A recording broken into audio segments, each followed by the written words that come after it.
Et cet amour consiste non point en ce que nous avons aimé Dieu, mais en ce qu'il nous a aimés et a envoyé son Fils comme victime expiatoire pour nos péchés.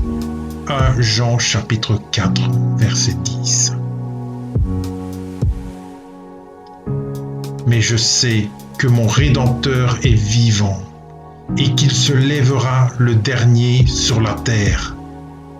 Livre de Job, chapitre 19, verset 25.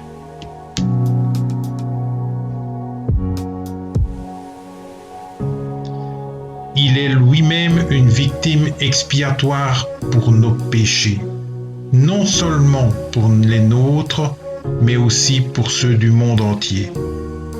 1 Jean chapitre 2, verset 2.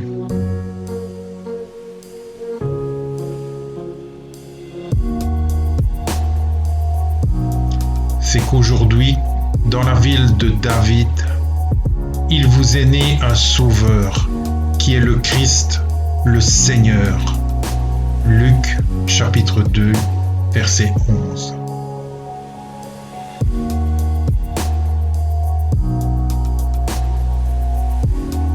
Lequel, existant en forme de Dieu, n'a point regardé comme une proie à être arrachée d'être égal avec Dieu. Philippiens 2, 6.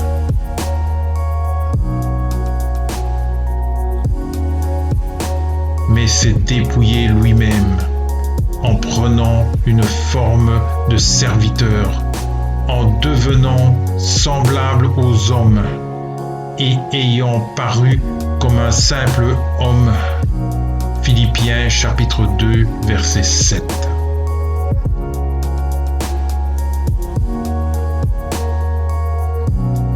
Il s'est humilié lui-même, se rendant obéissant jusqu'à la mort, même jusqu'à la mort de la croix.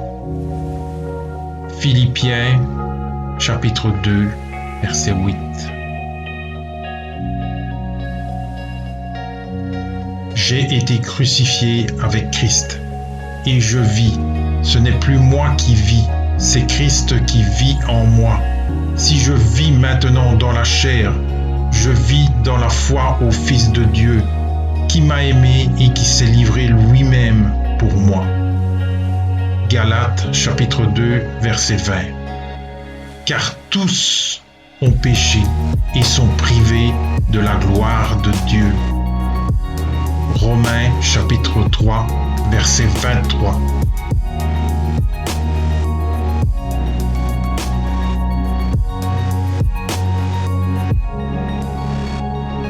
Et ils sont gratuitement justifiés par sa grâce, par le moyen de la rédemption qui est en Jésus-Christ. Romains chapitre 3, verset 24.